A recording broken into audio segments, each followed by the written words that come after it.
Hi everyone!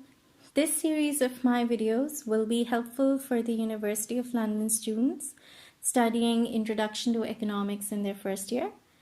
As a student of this subject, your first aim should be to cover the entire course, and then you must know how to use that knowledge effectively from the examination point of view. To do well in an exam, you must understand the expectations of the examiner. First and foremost is the quality of the answer, and quality will include definitions, any details you provide, their relevance, the quality of graphs you make, the accuracy of calculations you do, and eventually the quality of your analysis. You can work on your quality with practice, of course. Practice involves getting acquainted with the language of the exam.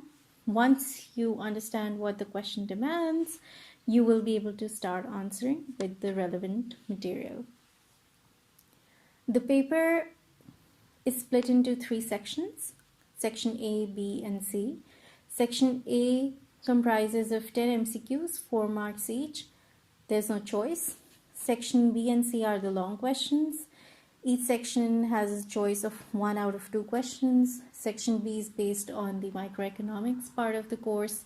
Section C is based on the macroeconomics part of the course. The entire paper is 3 hours long, so you will need to work on your time management as well.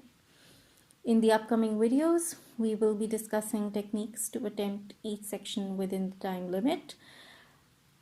Along with that, we'll be discussing some sample questions from past papers that will help you revise your content as well. So stay tuned.